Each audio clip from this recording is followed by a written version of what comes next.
kuanzia saa 10 hadi saa 12 za jioni. Lakini zaidi ya yote naomba ujiunge nami tunapoanza programu yetu ya leo kwa furaha, amani ya kwamba ni baraka ya tena ya Mungu kuona pia tumeiona pia Disemba ambao ni Disemba ya baraka na ya mafanikio. Basi niruhusu tu tufungue katika neno la maombi na itakuwa ni baraka. Baba, katika jina la Yesu, pokea sifa na shukrani kwa kuwa ni mwema.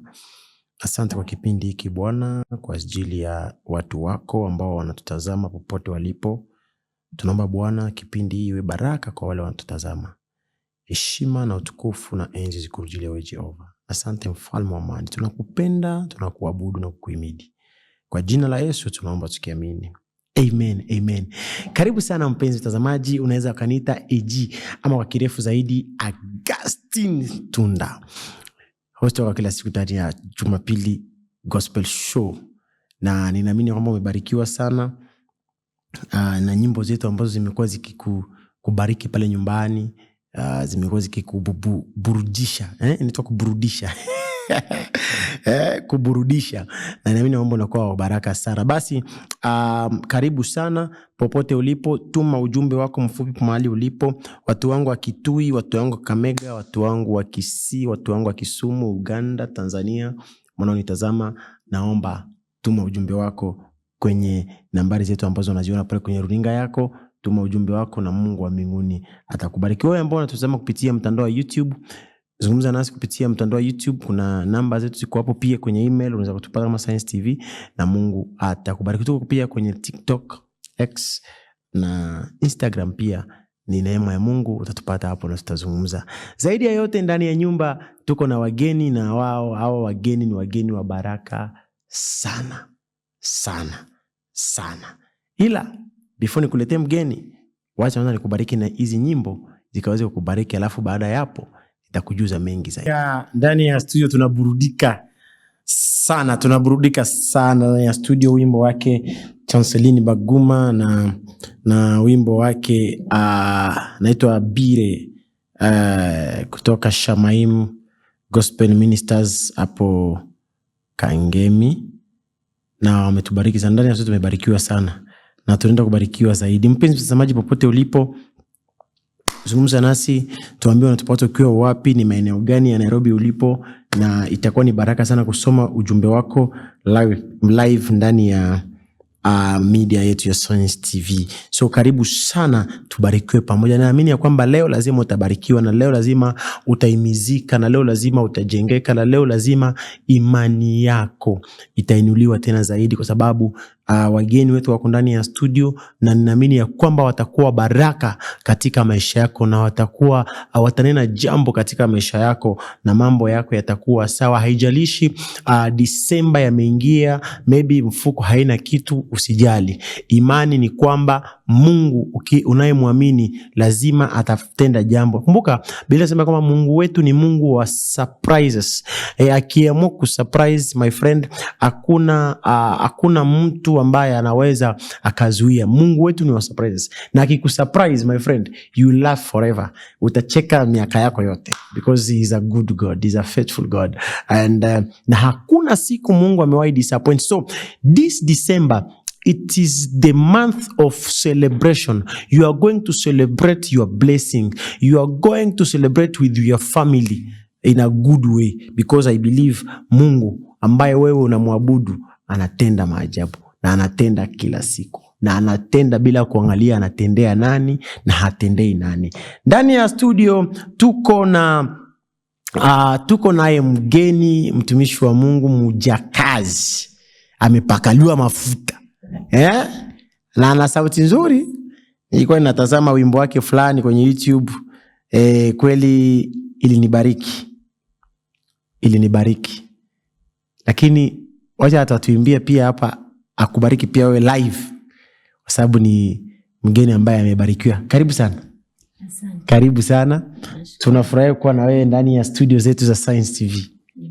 Hebu karibu sana, tuambie watazamaji wote wanaangalia, wanataka kujua ni nani ambaye yuko ndani ya studio ambaye ametubariki na anataka kutubariki leo. Karibu. Nashukuru sana. Asante kwa nafasi. Yes. Majina ni Lucy Favored nimebarikiwa. Yesu ni Bwana. Amenitendea, amenitetea, nimeweza kufika mahali hapa. Wow, Lucy favored. Yenyewe wewe ni favored. Because hiyo kazi naona unafanya sio rahisi. Huduma yako nimeangalia, nasema you are doing one of the best job.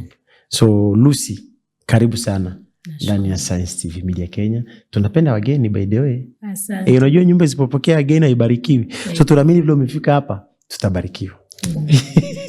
Hebu tuambie kidogo safari yako ya music. Ya ilianza vipi na mahali umefika? Yeah. Safari yangu ya kimuziki najua si rahisi na si ngumu. Maana unapo accept kila kitu kinawezekana kwa imani. Muziki wangu tuseme nimeanza tangia nikiwa mtoto mdogo. Nikiwa pale nyumbani mwetu, tukienda Sunday school, tunaimba. Toka pale nikaingia kwaya, tumeimba. Toka hapo imekuja kufikia kiwango ya kwamba nikasema nimeimba sana makwaya nini, nahitaji pia nikaweze kutoa wimbo wangu personal. Kweli. Ndio nikaweza kutoa wimbo ambao unaitwa Nampenda Yesu Sitamwacha. Nilipotoa huo wimbo Nampenda Yesu Sitamwacha, sikuwa nataka kuimba huo wimbo, ila kwa neema ya Mungu wimbo huu ukaweza kuja. Wow. Yes. Umesema jambo hapo kwamba ulikuwa kwenye kwaya. Je, ni utofauti gani ambao uliona kwenye kwaya na kwenye muziki wako wa kipekee binafsi? Hakuna tofauti kubwa sana vile, ila mnapokuwa wengi kwenye kwaya unakuta mnaimizana pamoja, mnaimba pamoja. Lakini unapokuja personal kuimba peke yako, sometimes inakuwa challenge. Hiyo challenge inatokea kwa sababu ulikuwa kwenye kwaya.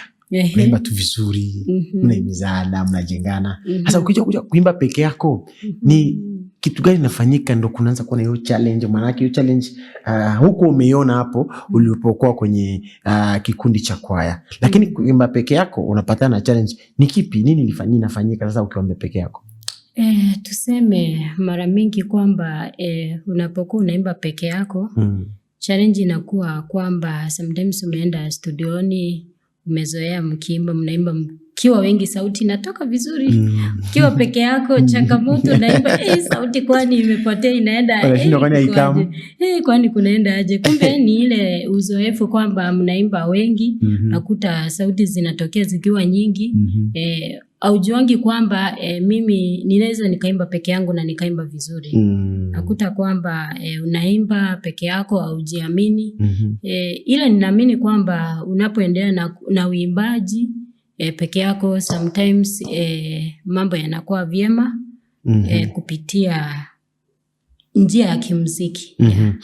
Na wakati ulipoanza muziki wako wa kipekee yako, sasa ni challenge gani ambayo uliona kwamba inaweza kuvunja moyo ukahisi ni kwamba hii muziki pia kufanya peke yangu sinaache tu nirudi kwa kwaya? Challenge ambayo niliona moja ni kwamba watu wanaongea sana. Huyu anasema naimba taimba kweli. Kuna wengine wanakuambia yani wanakukejeli, wanaona kwamba hauwezi. Ataweza imba kweli maana amezoea nyimbo za kwaya. Mwingine anaimba anasema anaimba kwaya. Maana amezoea kuimba kwaya. Na wewe ukijisikia unasikia unaimba kwaya? Mimi nikimba maana nimezoea kuimba, sasa naona mimi niko tu sawa. Maana ile neema ambayo Mungu amenipa si neema ya yule mtu mwingine. Mimi naimba kulingana na neema ambayo Mungu amenipa. Na je, kwani katika uimbaji kuna tofauti gani ya uimbaji kuimba kikwaya na kuimba kiwewe? Kuna tofauti kweli?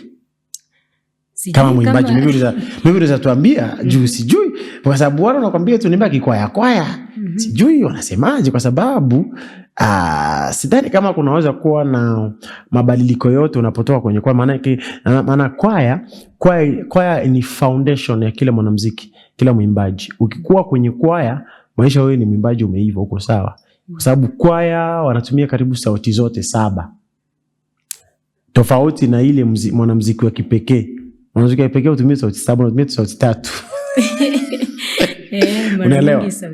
Unatumia tu sauti 3. Sasa ukitoka kwenye kwaya, si lazima wakupigie makofi, kwa sababu at least umetoka kama unakuwa strong. Sababu ukienda kufanya kazi huku kwa peke yako, utafanya kitu iko na ladha zaidi.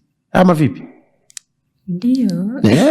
Sasa watu wacha ku discourage.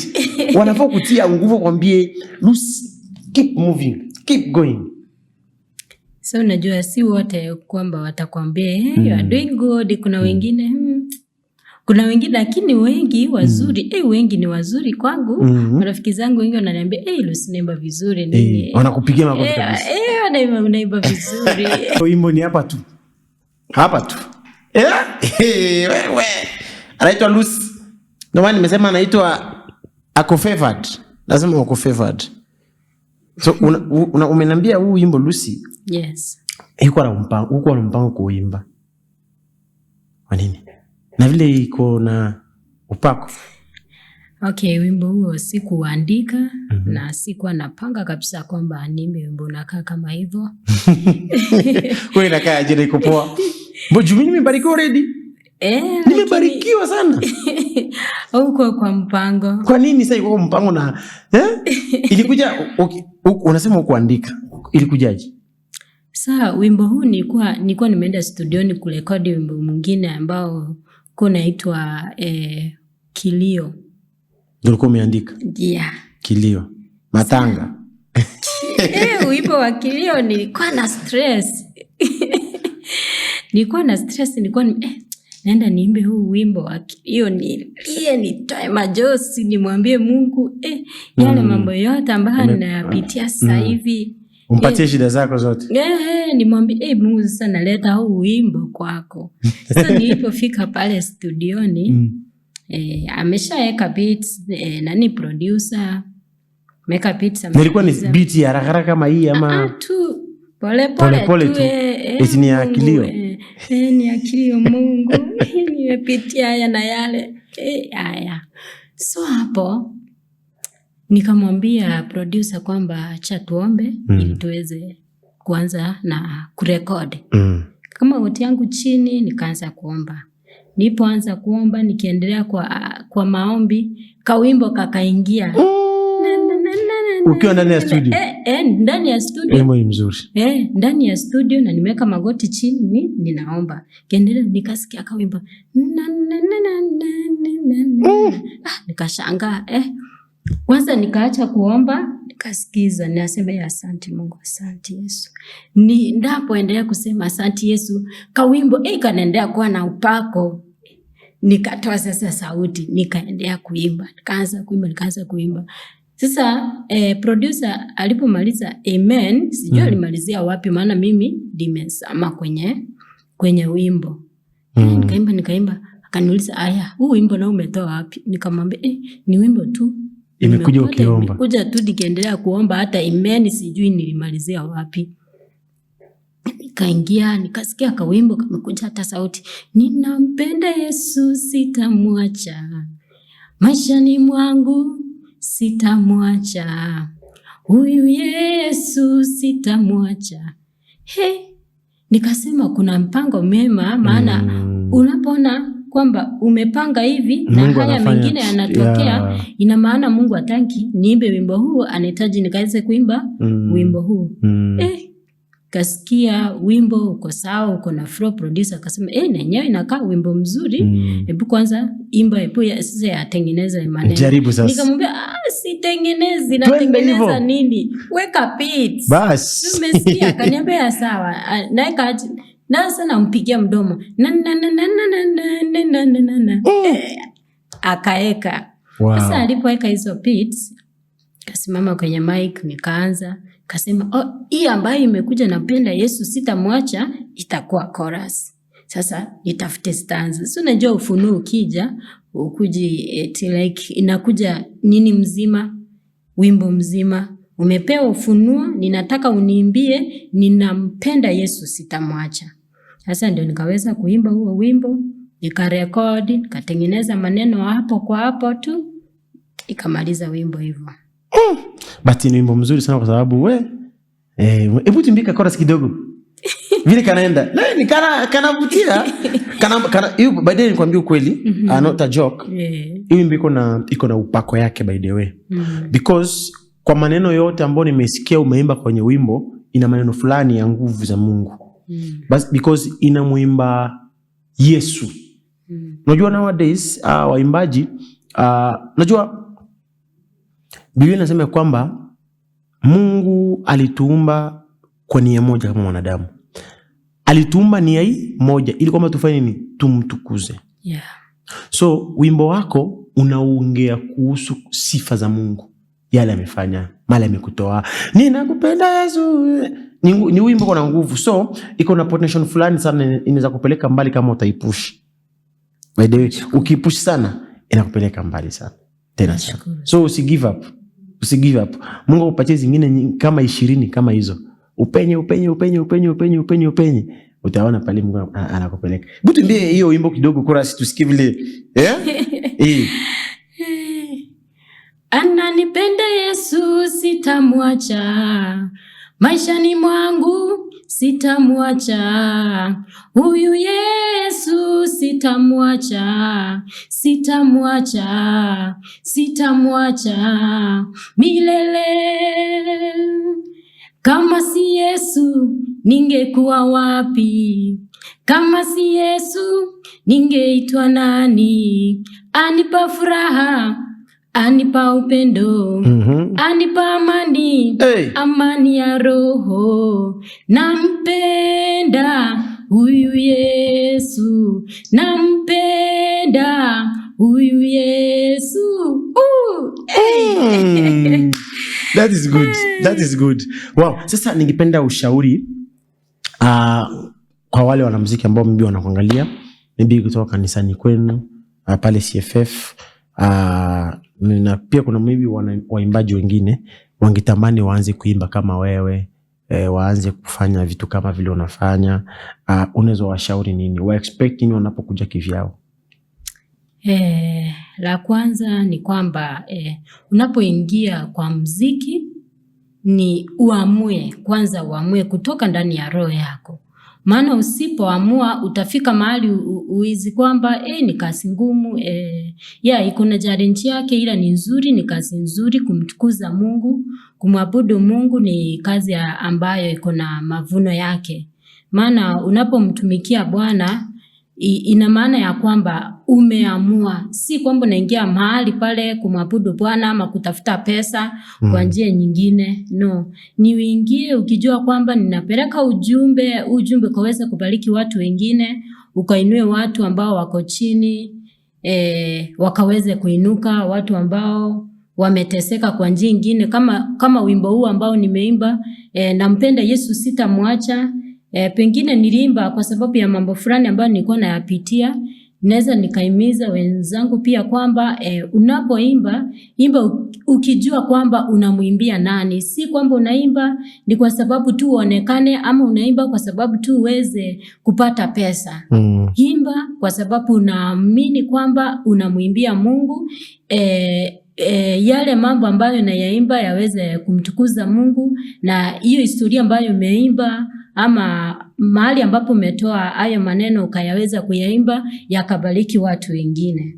Usiimbe tu kwa sababu ya kuimba. Wow. Uimbe kwa kumtukuza Bwana na pia wasikuwa na expectation ya kuja kuimba kwa sababu wanataka pesa.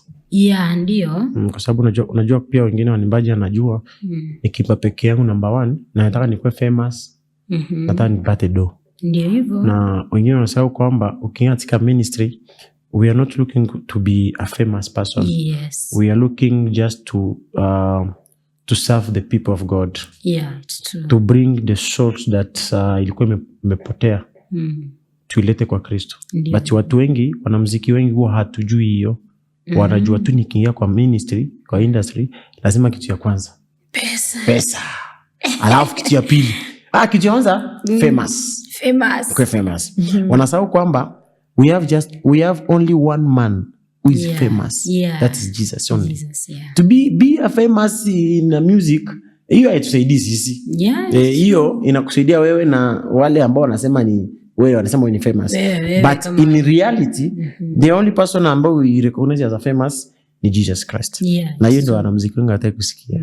So pia hiyo ungeambia wale watu wakwambie wasitegemee nini? Wategemee kumwabudu Mungu. Wategemee kumwabudu Mungu. Maana usipomtegemea Mungu utaisha. Ndio maana wimbo huo kuna mahali hapo nimeimba kasema kwamba adui wasije kunimaliza. Unaona sasa kuna wengine wanakutazama wanasema huyu ataweza kweli, acha tuone ataenda wapi. Lakini ukiwa na Mungu na uombe sana utafanya nini? Utafanikiwa. Ndio hivyo. That is good. So ni nini unaweza zungumza, unaweza encourage mtu ambaye anakutazama pale nyumbani, maybe marafiki zako wanakutazama pale nyumbani, na maybe wenye mningeno kanisani, unaweza kuwashauri nini? Alafu kimeweza kuwaambia pia, unaweza kuambia vile wanaweza kupata kwa YouTube channel unajiita aje, pia watu wa kusearch wa subscribe pia, na itakuwa ni baraka sana. Karibu. Asante. Wenzangu, ningependa kuwashauri kwamba kazi ya Mungu ni nzuri, ina malipo yake. Unapoingia kwenye muziki usije ukaingia kwa sababu unatarajia kwamba unahitaji pesa mingi ama unahitaji uwe famous. Ingia kwa sababu unahitaji kumfanyia Mungu kazi. Ingia kwa muziki kwa sababu unahitaji kuokoa mioyo ya watu wengine. Utakapomwimbia Mungu, naye Mungu ataweza kukuinua kwa njia yake ya kibinafsi.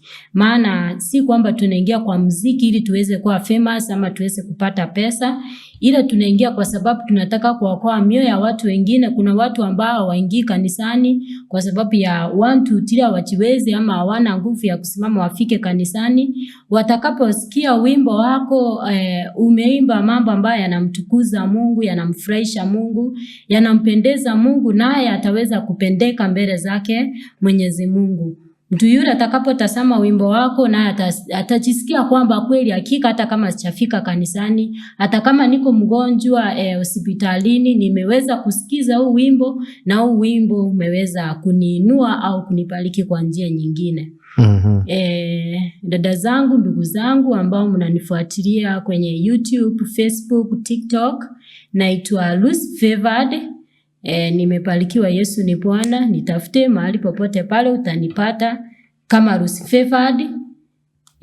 Utakaponipata subscribe, share, comment, like na tutaweza kubarikiwa pamoja. Wow.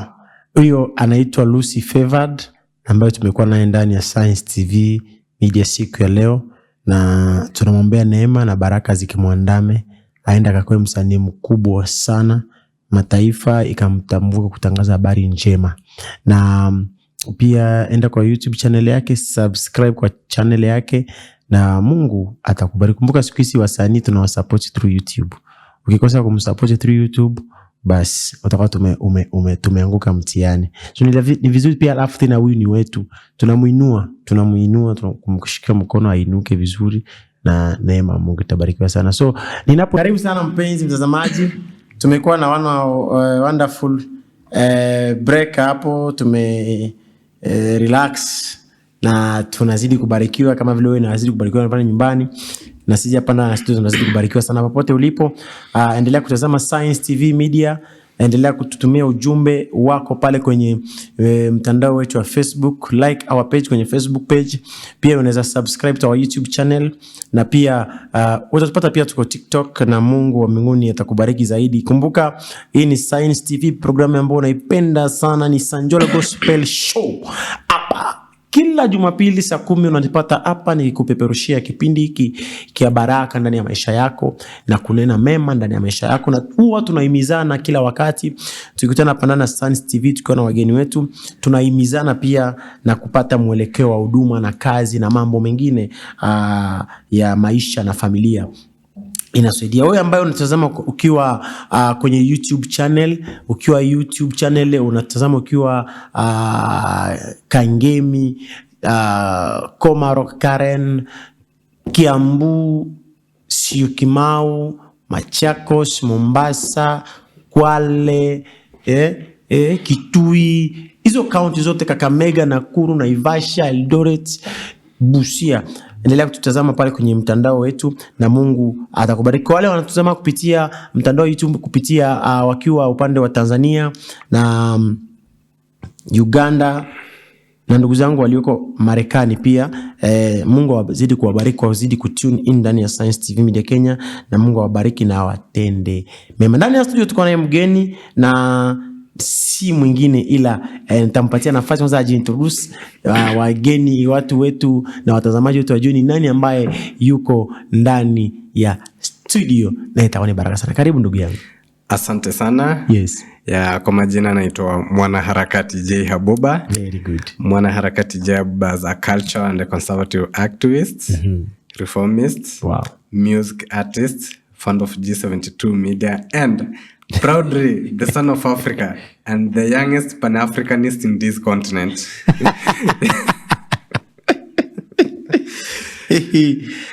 Aba curious justice in the identity, Yeah. and the future of the Umukuria. forgotten people. Yeah. Wow. Abakuria. Unasema we ni art musician, we ni mwanamuziki pia? Yeah, mimi ni mwanamuziki. Natumia muziki kama chombo cha kupitisha ujumbe kwa jamii. Na sio tu muziki, lakini ni wito wa mabadiliko, wito wa mageuzi, ya kwamba sisi tukiwa kama wanamuziki tutumie sanaa na ile tuliopewa na Mwenyezi Mungu kuhakikisha kwamba jamii inakaa kwa amani, kwa upendo, kwa umoja. Na tunapata kwamba yale mambo ambayo wajua, kuna yale mambo kama mwanasiasa hawezi akasema, lakini ukiwa msanii, ukiwa mwanamuziki, una uwezo wa kupitisha ujumbe wowote ikiwa uko na ile courage umepewa na Mwenyezi Mungu. Na hivi niulize tu swali. Ndio. Ili neno ama jina ama ili neno Abakuria, Yeah. inakutokana na inakuja na nini? Jina Umukuria. Nani? Mukuria ni Bantu. Ni jina ambalo limekuwa derived ni Bantu, ambao tumetokea upande wa Misri. Tukakuja Kongo hapo. Tunakuja Jerusalem. Kuingia hapa Kenya, unaona? Sasa tukiingia hapa Afrika Mashariki, kuna Mkuria ako Tanzania na kuna Mkuria ako Kenya. Lakini Mkuria ni Mkuria yule tumo. Bado wanaelewana? Yaani ni Mkuria mmoja. Kilicho tu tutofautisha ni mpaka. Na sasa shida hata si mpaka. Shida ni wale wakoloni. Yeah. Wakoloni ndio waliweka hii kwa Tanzania, hii kwa Kenya. Sasa Mkuria ukapatikana hapa katikati, huyu akawa Mkuria wa Tanzania na huyu akawa Mkuria wa Kenya. Hiyo tu ndio tofauti, lakini Mkuria ni yule. Na mnaelewana kidogo? Tunaelewana kabisa. Wow. Yeah. Na katika utafiti wangu Ndio. Nilikuja nikagundua kwamba the Kuria people are the people who are mostly forgotten. Why? In fact, Yeah. the reason why, unajua hata katika familia, wakati ambapo mnaishi pamoja, mnaelewana, kuna yule adui hafurahi, anakuja anataka wafarakanishe, alete ugomvi ndani, ndio nyinyi wakati ambapo mnafarakana ananyakua zile mali ambazo mko nazo ama utajiri wenu. So that's a good question yenye umeniuliza. Sisi Wakuria, sisi ni matajiri sana. Sababu sisi kwanza tuna mpaka. Sirari border pale Kenya Tanzania. Cha pili, tuna dhahabu. Na kufikia sasa hivi nafikiri hakuna eneo Kenya mzima ambalo lina dhahabu kama Kuria. Ukifuatilia kila siku, yani Kuria nzima ile, wananchi tunaishi juu ya dhahabu. Alafu Wakuria tulibarikiwa. Ni sisi nafikiri katika hii Kenya tunaolima mara 3 kwa mwaka. Unaona? Tunapanda mahindi, tunapanda mihogo, unaona? Tunapanda viazi za kutengeneza biskuti na viazi ambazo tunatumia kama chakula ama vyakula. Haya, vile vile sisi tunafuga mifugo. Ardhi yetu pia rutuba imejaa. Sasa ukiangalia hayo maeneo pia tuna mchanga, ule mchanga unachota kutoka kwa maji. Sasa inakuwa kwamba wale watu utakuta mtu anakuja anachukua mchanga pale Kuria na shilingi 6,000. Akifika Kisii anauza huo mchanga samani kwa shilingi hata 25,000. Kufika Nairobi utanunua na 50,000, unaona? Sasa ukikuta kwamba wapo wale watu wamefanya utafiti, wameenda shule, watu kama mwanaharakati hapa, akina mtetezi Mwafrika huko na watu wengine, wakisema kwamba tunahitaji tuhifadhi rasilimali zetu. Kuna mtu anasema kwamba hapana. Kwa hivyo jambo ambalo nitafanya ni nini? Ni kuleta vurugu. Mfano, sasa hivi pale mpakani, pale Ntimaru sub-county, tuna sehemu inaitwa Gwitembe. Wajua ndugu, hizo vita zimepigano zaidi ya miaka 2. Sio kwamba hakuna serikali, sio kwamba hakuna kanisa. Kwanza kabisa, wajua Kuria, Catholic Church being the mother church in Kuria, imezembea, imelala. Sababu tukirudi nyuma, mimi nikiwa nimelelewa kwa kanisa, nikiwa mdogo pale, nimefika darasa la 8 hadi class 8 chini ya uangalizi wa padre ambaye ni my guardian, anaitwa Father Samuel Habuba. Kulikuwa na wakati vita zilitokea tena za Wakuria.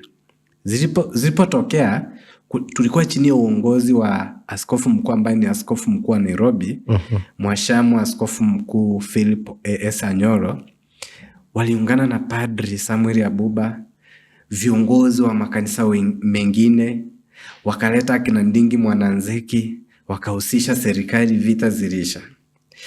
Lakini Tunda sasa hivi chini ya uongozi wa Mheshimiwa Askofu Michael Odiwa, chini ya uongozi wa Padri Theophilus ambaye ni Padri Dini, chini ya uongozi wa Padri Zakayo pale ambaye ndio eneo lake lina vita pale Ntimaru kama parish priest, chini ya uongozi wa wabunge Mathias Robi, MP Kuria West na MP Kuria East Kitayama, chini ya uongozi wa gavana wa Migori Mheshimiwa Ochiro Yako, naibu wake Joseph Mahiri, wanashindwa aje kudhibiti na kumaliza zile vita pale.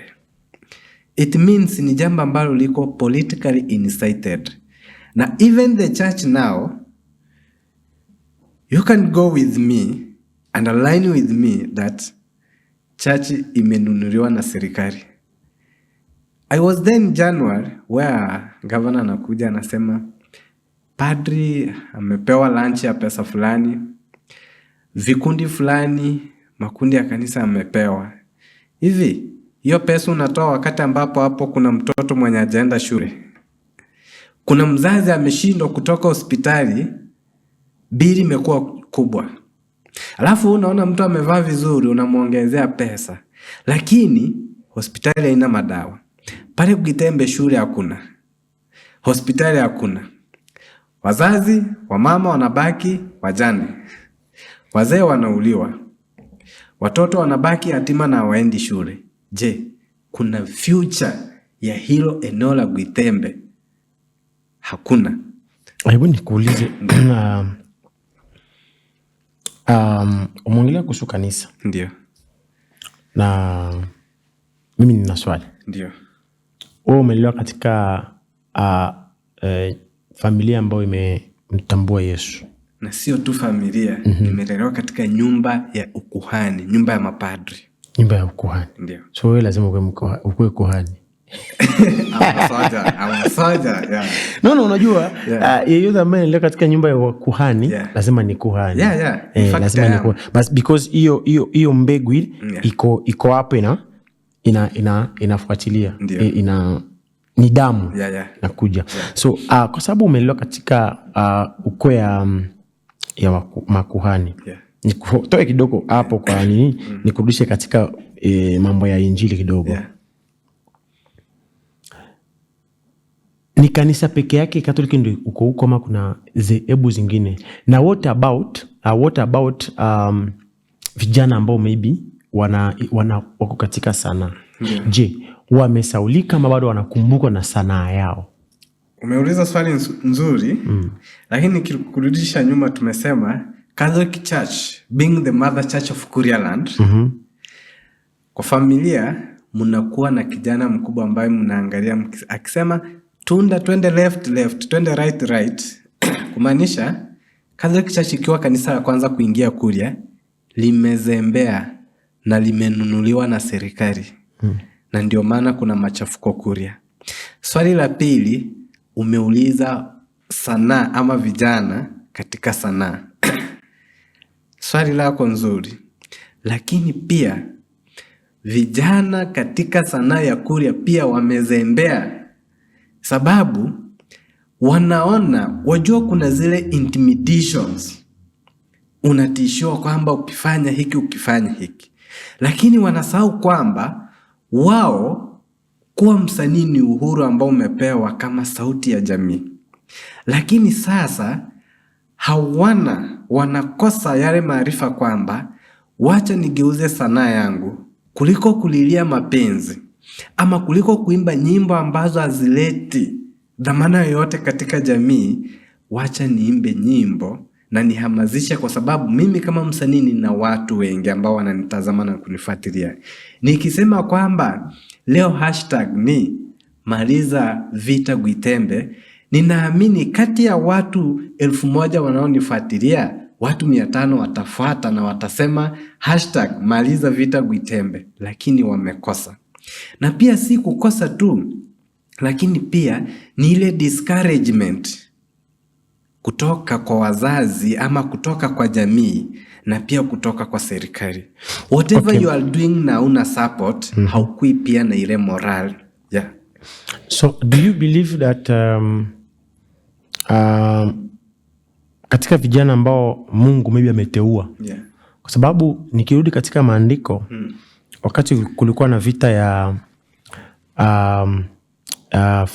Wafilistini yeah, na Waisrael, yeah, kila mtu yeah, alishindwa kufight. Very true. Vijana walishindwa kufight. Yeah. But God akamteua Daudi. Alikuwa ameteua mtu mmoja tu. Yeah. Na yule mtu ni mtu ambaye alikuwa amesaulika. Yeah, yeah. Hajulikani. Yeah. Amewekwa kando. Ndio. Na watu wakimwangalia kwa macho ya kibinadamu wanaona kwamba huyu mtu hawezi. Yeah. Sio kweli? Yeah. But Mungu alikuwa amepanga muda na wakati wake wa kumweka mbele. Yeah. Waone kwamba mlicho kidharau, yeah, kinaweza kufanya kazi. Sio kweli? Okay. So na Mungu wakati alipomleta Daudi, yeah, mbele ya mfalme alikuwa 50-50. Yeah. Akasema kataweza. Because now inaonekana like kabisa even mfalme, yeah, alikuwa worried. Yeah. Alikuwa worried like hivi tutawezana kweli? Yeah. Hii tutapambana, tutashinda kweli? But aliona kwamba tutashinda. So akaona hata nako kakikama. Yeah. Hataweza because tuko na majamaa wameunga vizuri. But sasa kataweza. But Mungu sijui alifanya nini, akaingia tu. Mfalme akasema fanya nini? Mwache tuone kile atafanya. But this man yeye hakuenda kulingana vile walifikiria, eti ndachukua risasi bunduki nipigane. Alienda in the name of God. Yeah. Kwa nini niende hapo? Nimekuja hivyo kwa sababu I believe everywhere ambapo kuna vijana na wanamwamini Mungu, kumtumikia Mungu, hata kama shetani ataingia kunyanyasa, lazima kutakuwa na wale ambao ni wacha Mungu, yeah, wamesimama na ukweli wa Biblia. Kweli. Hata kama utaingiziwa woga kwa njia gani, yeah, as long as umesimama kwa ukweli wa Biblia. Ndio. Je, tunaweza kosa wale waimbaji ama vijana ambao wanamtumikia Mungu wanaosimama na ukweli? Vijana wapo, nikiwa mmoja wao. Yes. Mwanaharakati J Habuba. Vijana wapo, tukiwemo na mtetezi Mwafrika, na pia tuna kundi ambalo tumeliunda, ambalo tunatumia kuhamazisha ili kuwe na amani na usawa. Lakini licha ya yote Tunda, wajua kwamba yale ambayo tumepitia, like I can say for the first time wakati ambapo tulianza movement, mwanaharakati, akina Maxi, akina Dan, those are watu ninawataji in public because ni watu wanajulikana yale mambo ambayo tumefanya. Tulitishiwa. Can you imagine sisi ni wale ambao tumetishwa hadi ikafika time wenye tunatumia watu arrest, watu abduct, watu pige, tunaambiwa when you are coming here we will arrest you. I remember there's a day pia mimi niliambiwa nisikuje kanisani sababu nitakamatwa. Unaona? But let me tell you, when you read Deuteronomy chapter 31 verse 6, wajua inasema aje? Inasema iweni hodari na moyo wa ushujaa kabisa, wala msiogope wala msiwe na hofu, kwa maana Bwana Mungu wako yeye ndiye anakwenda pamoja nawe, hata kupungukia wala kukuacha. Na hii imekuwa kama verse yetu ya encouragement ambayo imetuongoza. Furthermore, tangia tulipoanza hizi harakati za kuleta amani, za kuleta usawa katika jamii kupitia kanisa na jamii nzima, tumeona matunda. Lakini hayo matunda pia kuyaona ndugu, haikuwa rahisi. Kufukuzwa in secret. Like there was a priest. Now I want you to get me that. Kuna padri pale, parish priest kutoka Nyamaharaga parish. He is a lawyer. Yeye alitumia cheo chake ambacho ako nacho ili kutugandamiza na kututishia, kutuambia ikiwa kama mteneza hayo mambo kwamba tunahitaji tukue na amani, Wakuria wasikizwe, tukue na usawa, we will arrest you, tutawaweka jela for 6 months na I will sell my mahindi, nikuje huko niongeze pesa muoze huko. The same word yenye umesema Mungu huongoza, Mungu alituongoza. In fact hatukuogopa. The moment mimi vile alikuwa amenishika na kunifungia ya kwamba nisiwahi ongea, baada nimetoka hapo within no minutes nilikuwa nimeongea. Na watu wengi walipata nguvu, tukasimama. One thing I can tell you ni kwamba chochote, as long as whatever you are doing is right, Mwenyezi Mungu anaingilia kati na anaongoza. You know, sisi ni wachanga sana. Lakini ile sauti ambayo tunatoa ni sauti ambayo husisikika worldwide, ni kwa sababu Mwenyezi Mungu yu pamoja nasi na kwa sababu tunamwamini yeye ndiye anatuongoza, na bado tunaamini kwamba hii safari haitaishia hapa, lakini ukombozi utapatikana katika jamii ya Umukuria. Yeah. Vile ambavyo ukombozi ulipatikana katika jamii ya wana wa Israeli. Ndio. I'm sorry because I'm trying to see two ways. Yeah. Habakuk nailinganisha na wana wa Israeli. Yeah. Vile ambavyo walipitia mambo mengi. Yeah. Waliteseka Sana. Wengine waliona moto. And through that tunaweza ona Israel is among the powerful country in this world. Of course. Yeah. So ndio maana unaona nimekuuliza hiyo swali. Sasa katika nyimbo ambazo umeimba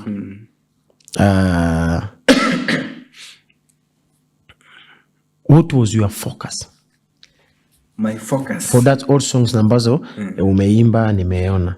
You see, we have Mr. President, Wakenya tupendane, dialogi tusimwage damu, mahasidi, the rejected truth.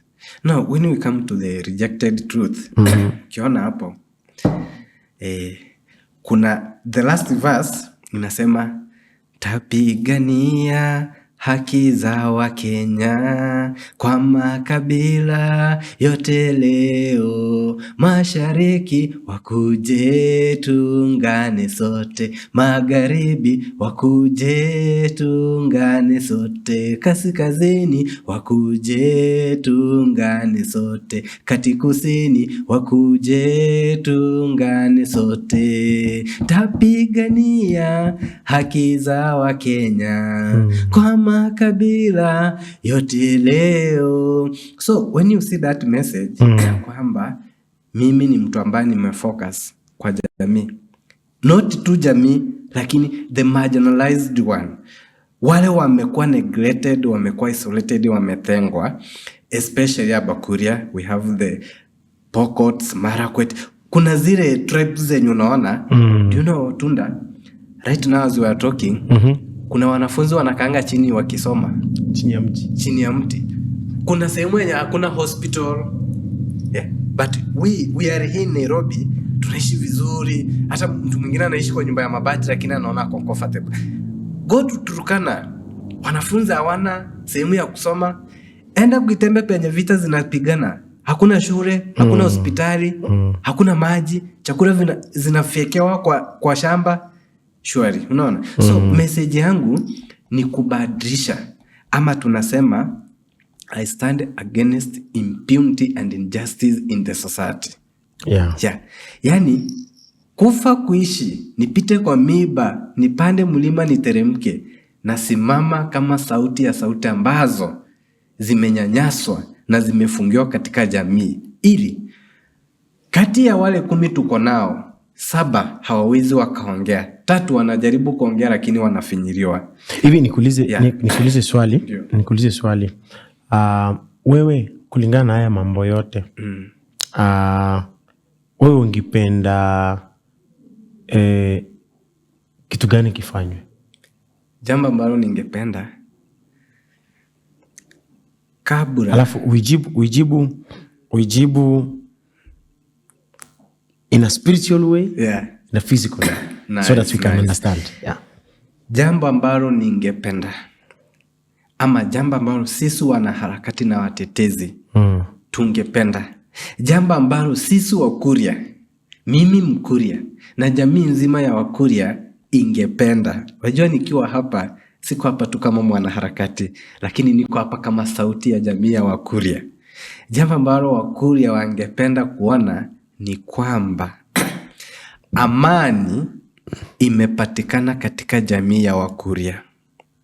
Na hiyo amani itapatikana wakati ambapo mapadri, maaskofu, mapasta wameungana pamoja, na pia hata wamefunza wale wanasiasa umuhimu wa kutetea jamii yao na umuhimu wa kuwa na amani katika jamii, ili wajue kwamba kupitia kwa kanisa wakifunzu umuhimu wa amani na umuhimu wa upendo. Tunaambiwa mimi ni Mkristo na neno Kristo neno Mkristo litokea na neno Kristo. Na unaambiwa kwamba Kristo ni upendo. Na kama mimi ni Mkristo na wewe ni Mkristo, lazima tuonyeshane upendo ule wa dhati ambao Mwenyezi Mungu anataka sisi tuwe. Popote ambapo kuna upendo, kuna amani, kuna matumaini na kuna imani. Unanielewa? Yes, tena sana. Alafu sasa tukifunza, kanisa likifunza wanasiasa umuhimu wa amani, watajua kwamba hakika kabla nikuje kusema nimekuja kujenga hospitali, nimekuja kujenga shule, nimekuja kujengea mtu fulani, amani ipo pale tunaenda. Unaona? Kwa mfano sasa hivi tunaweza kuwa na hospitali Kuitembe ama shule, lakini ziko empty, hakuna mtu yupo. So it means hizo dilapidated structures ziko too useless. Lakini kama amani iko pale, wanafunzi wataenda shule, watoto wataenda watibiwa, ama mtu yoyote. Kwa hivyo kanisa liamke, liache kuuzwa, kukubali kununulika na serikali, kutumika ili serikali pia wanakuja tena wanaangusha jamii wao wenyewe, kwa sababu serikali, unajua mtu yoyote ambaye yuko kwa serikali, kwanza masira yake ni tumbo na mambo mengine binafsi, unaona? Lakini kanisa linaangalia jamii nzima plus your government yenyewe. Alafu sasa kuna sisi ambao wanaharakati. Mwanaharakati ni masira ya mwananchi, lakini mwanasiasa ni masira yake binafsi. Kwa hivyo kanisa likiamka pamoja, amani italetwa, maendeleo yatafanyika na jamii itasonga mbele. Popote ambapo kuna amani, kuna upendo, kuna matumaini, huwa kuna maendeleo. Na